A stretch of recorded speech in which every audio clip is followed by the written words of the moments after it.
us on the web at hsstaffing.com. I hope you'll consider us for all your staffing, career counseling, and speech writing needs. I am delighted to be joined today by Angel Ribo. We will be discussing how to reinvent yourself, pivoting in a crisis. Meet the Experts is sponsored by P&K CPAs. P&K is a full-service accounting firm. They provide accounting and consulting services to businesses ranging from startups to small and mid-cap companies to nonprofits as well as high-net-worth individuals. Contact them today for a free consultation at pk-cpas.com or call them at 973-882-8810. They will be happy to be of service. Angel, welcome to the show.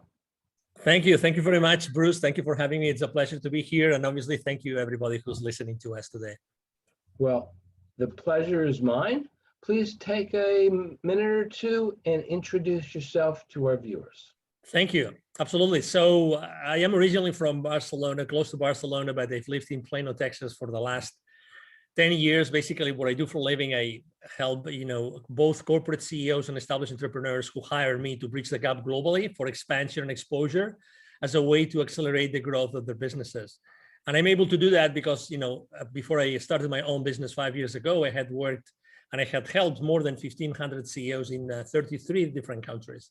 Also, I think it's important for everybody to know that my passion is in helping underprivileged kids in Latin America become entrepreneurs using their local resources. And I was blessed of joining a couple of business partners, of friends of mine, a few years ago, and we started Wisdom for Kids in order to do that. So thank you for having me, Bruce. It's my pleasure. Reinventing yourself and pivoting. How do you define pivot? Thank you. Well, when I think about pivoting, I actually think about these basketball players that, when they are in possession of the ball, they start moving one leg is still, in contact with the ground, and the other one, they keep on moving it, one side and the other. So, and that's how I consider pivoting. Pivoting is actually, in a business setup, for me, pivoting is like changing something in your life or changing something in your business, but taking as a starting point what you have already developed and what you have already learned throughout time. So that's how I define myself pivoting. Now, if I can get through this without coughing, why would you have to reinvent yourself?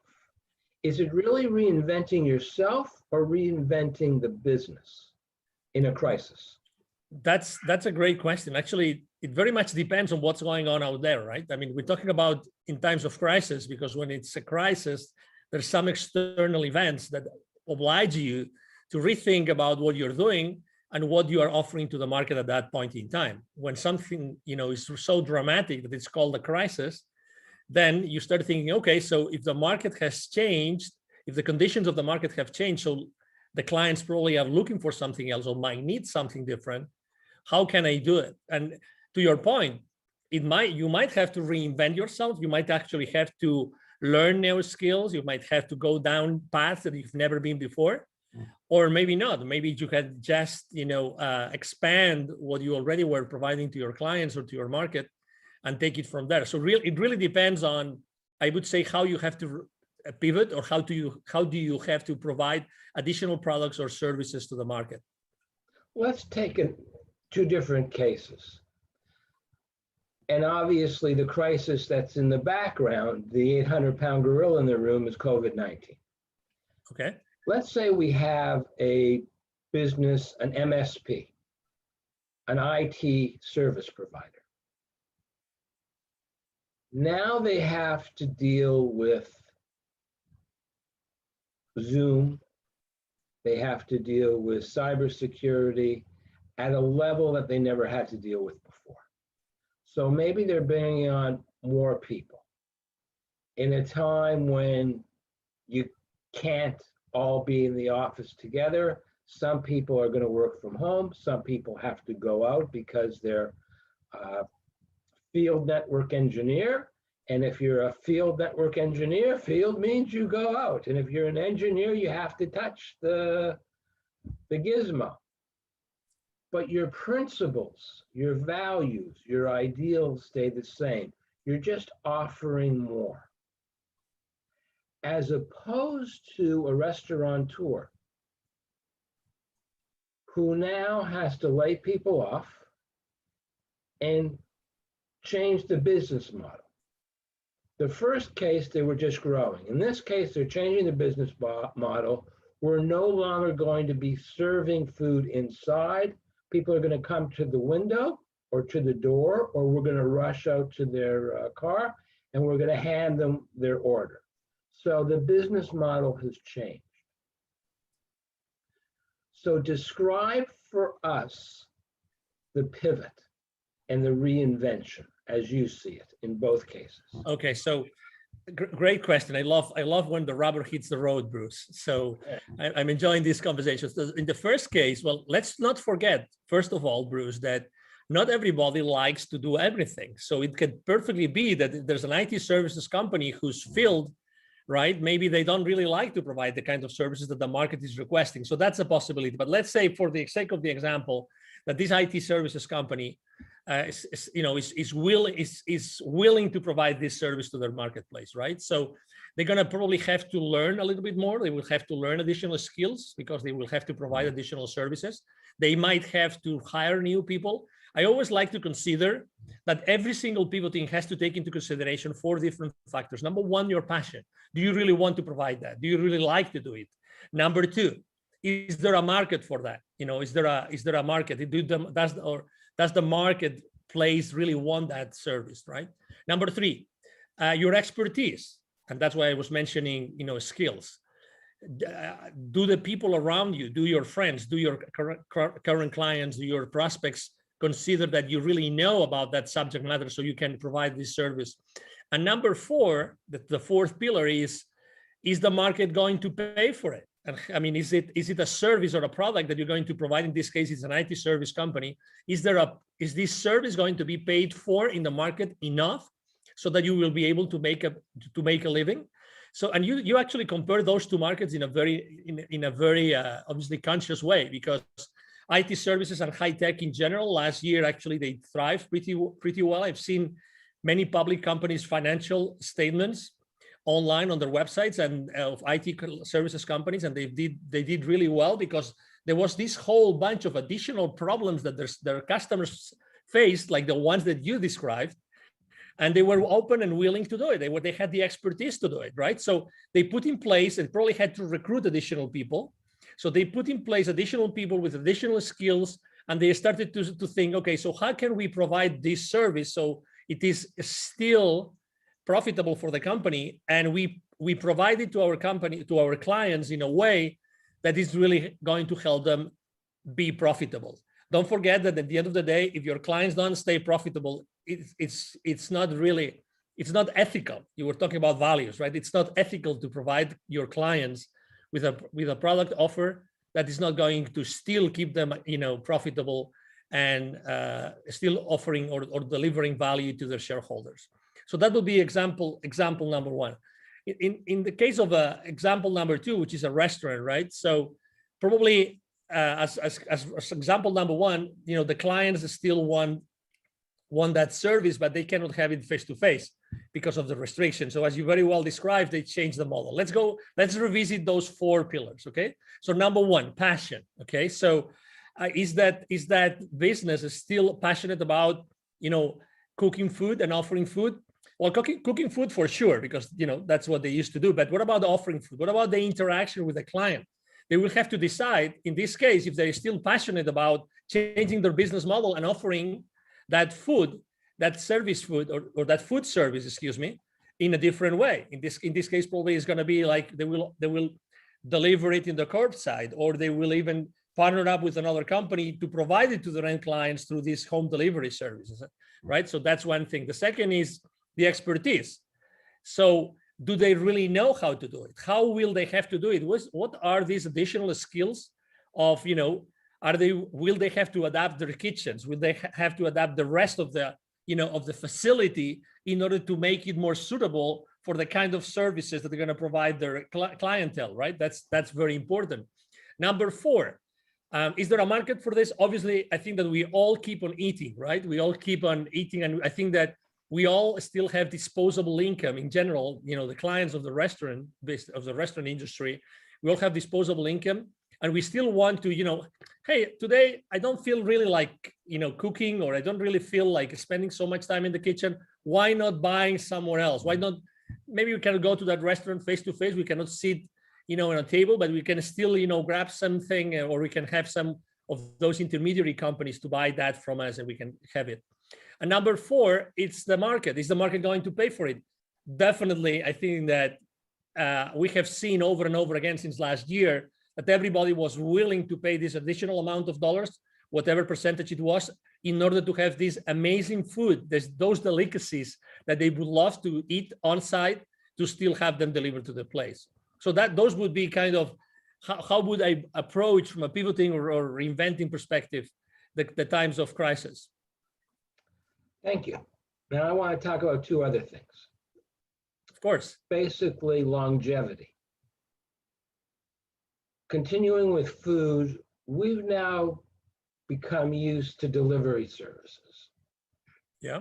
I have 3 blocks over there, a very nice diner that I used to go to occasionally. Okay. Haven't been there since February of 2020. All Okay. right. Next week, I get my second Pfizer shot. From what I've heard, I'm not going to be feeling very well next week. Okay. But the week after, I may decide, okay, I now am supposed to be safe. I'll go in and I'll get something to eat. First time eating out. But I've also had the necessities of life delivered. For example, a pastrami sandwich. All right, I can't get a pastrami sandwich at the diner. They don't know what pastrami is. It's not good. I tried. Other things are good, not the pastrami. So there's a kosher deli, and I can get it delivered. It costs a little bit more. But there will come a time when people will say, you know what? Let's go out and eat. Let's not get delivered. There are going to be fewer deliveries. On the other hand, I very much like the idea of the supermarket delivering my food so I don't have to carry a lot of heavy bags. That, for me at least, is going to continue indefinitely. You're providing services based on a crisis, and once the crisis is over, how do you keep your clients utilizing those services? Because those services are going to remind you of the crisis, which you want to forget. I think that, well, number one, there's uncertainty, right? We're talking about uncertainty in the marketplace. So I think that we still don't know for how long, let's say, these business models have to be in place. For how long, or are those business models going to be in place? Or those different ways to provide services and products to their clients? I think that we still don't know. So maybe the question is, I think that, and I'm going to relate to what typically happens when someone is launching a startup, some entrepreneur is starting their own business. I think that the most important thing is always being in touch with the market. There's something called like the minimum viable product. You probably, or service, you're obviously familiar with that. I think that being in touch with your client, consistently with your client, is going to give you the answer to what you just asked me. I think that really knowing what people are going to be comfortable in the future is going to be key. What I would personally do, and I would suggest probably my clients to do, is, hey, how are you keeping in touch with your client right now? Do you really know exactly the demographics of your client? Do you know where they are located? Do you know what kinds of services? Probably, if they have some system in place, some point of sale system in place, they will probably know who is typically buying what. And that's what's called like market intelligence, right? They already know their customer base, what are their habits of what they're buying or where they're eating, how they're doing it, how often, on which time frames, right? So all that market intelligence, the customer base intelligence, if you are a company that really cares about being in touch and knowing exactly what the market is asking for, I think that you will be able to really surf that wave. So obviously you have to plan. You have a business and you have to plan. I think that right now, being flexible about what you're planning and the decisions that you make according to the operations, you asked me about the operations as well. I think it's going to be the wise thing to do. There will be people that are going to stay on a place where they still feel more comfortable having everything delivered, and there's going to be people that will feel easier, more prone to go back to their former habits, right? So I think there's still a question mark to be able to answer your question, and we have to be ready as never before to be able to cope with the uncertainty and with the continuously changing habits of our consumers. That's excellent regarding services. But let's talk about products, and there's only one product that I can think of. 2 feet away from me, maybe 3. So to make you comfortable, 1 meter away from me are 2 gaiters. You know, the masks that don't have the strings for the ears. Okay. The 3 original blue masks that everybody bought a year ago. 2 black masks that I shouldn't have bought on Etsy. And once it's over with, I don't need any more masks because I can wash the gaiters. The other ones, for whatever reason, I haven't thrown away. I probably should. I doubt I would use them. There are companies now that most of their income are from masks. And that demand is going to disappear.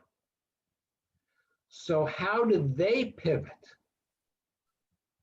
with their inventory, with their machinery, to something new? Because people are not going to want to wear masks forever. I agree. So we're talking about people are not going to wear masks forever, and probably they already feel comfortable with a specific kind of mask more than any others, right? So there will be a lot of, let's say, free use masks in the market. So that's in itself, it can be also an opportunity, but let's skip that. So number one. Well, no, I gotta stop you. No one in their right mind is going to use a used mask. Yeah. No. Only yes, but somebody else's, no. No, but we're just thinking about the recycling part of the disposing. Yeah. Misunderstood. Thank you. No. It's all good. For the sake of the exercise, is a great conversation. So they have, number one, don't forget that these companies are having an income right now because they have clients. So even if it's a product as opposed to a service, these guys already have some clients, and they're supposed to know exactly what the clients need today and what they're going to need in the future.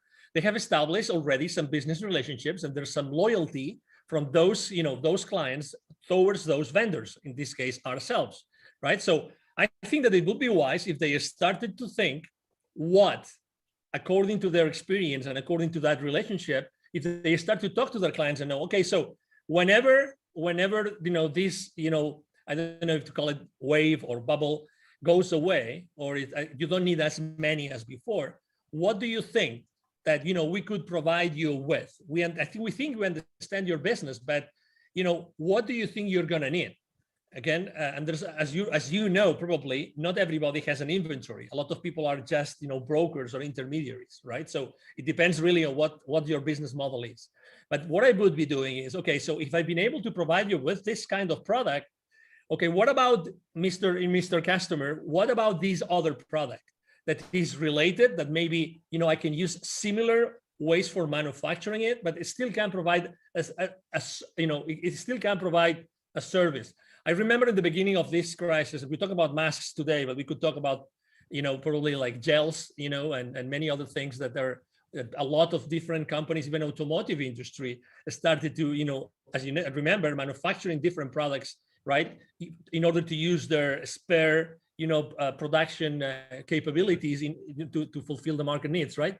So I think it's gonna be the exact same thing, but the difference is that you made a statement, which is we're not going to need as many masks in the future. So I think that this is a lower level of uncertainty compared to what we said before. So I think that you can plan for a downtrend in the market of a specific product, and you can start thinking about, okay, so my production facility, in case it's my own production facility, how can I repurpose it so that I can try to have the same clients use a different product that can be of service to them moving forward, right?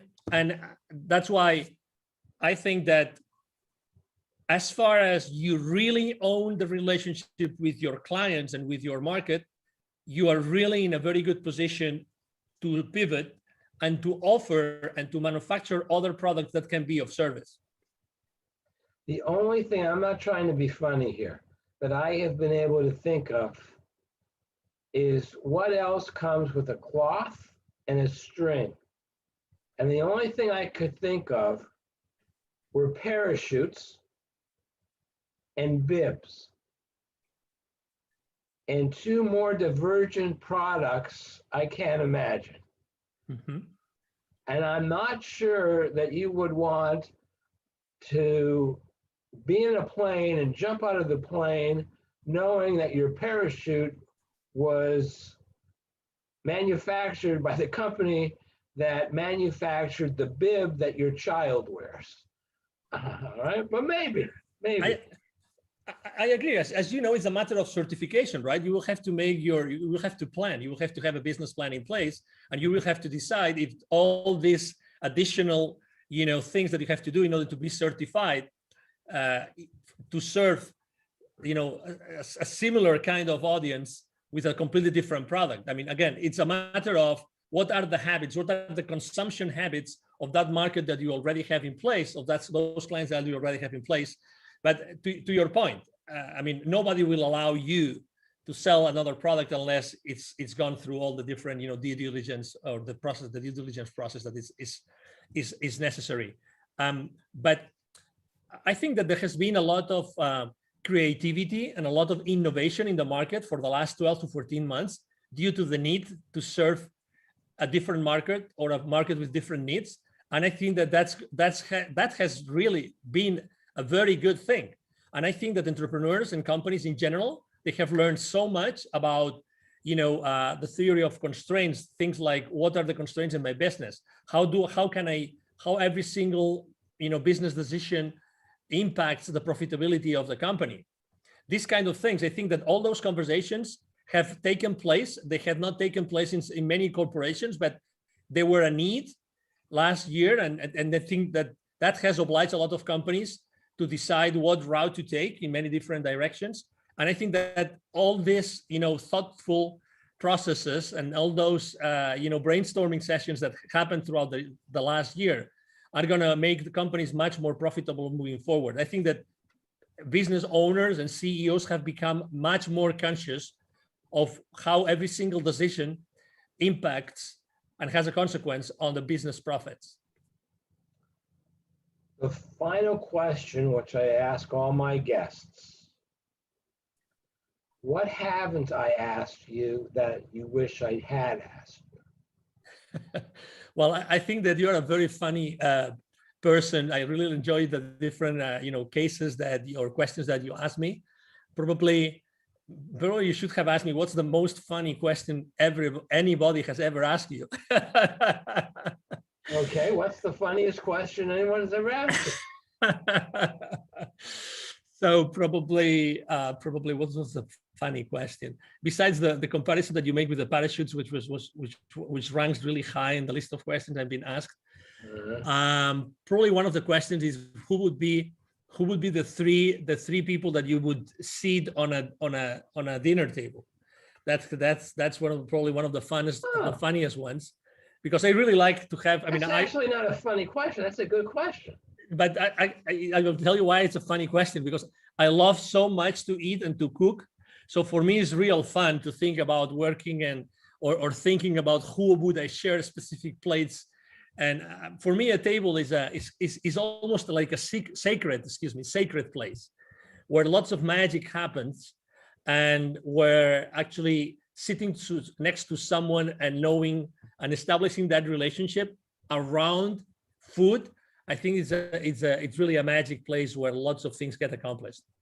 But would you choose, and I can't think of any offhand, a famous chef? Would you choose a famous scientist? Would you choose a famous entrepreneur? And would the three of them have to have something in common so that they could have a good conversation? Or would this just be you want to have three separate conversations? Great question. Absolutely amazing question. Probably any of the three would have anything in common as far as their field of expertise, but I think that they all three would have, such a generic wisdom and background that would allow them to have a conversation among us four. That's what I think. So it wouldn't probably be a chef. I really know a very good chef that has had many Michelin forks in Europe, back in Europe, many restaurants, very. But I actually would, let me answer the question if I may. So the first person I would have on the table would be myself 7 lifetimes ago. I apparently was a Knight Templar, a Templar Knight. A Templar Knight, excuse me, I said it the other way around. That's one person. That would be myself. Actually, they're called the Knights Templar. Okay. You had it right the first time. Oh, okay. Thank you for correcting me. So you're protecting the Holy Grail. You've got your sword. Exactly. That's one, and it's myself. So I would love to talk to myself. 7 lifetimes ago. The other person would be whoever is running the show in the world. Whoever that person or group of person. Maybe one of them. I would love to have that whoever that is. Sitting next to me. I would love to be one part of the conversation.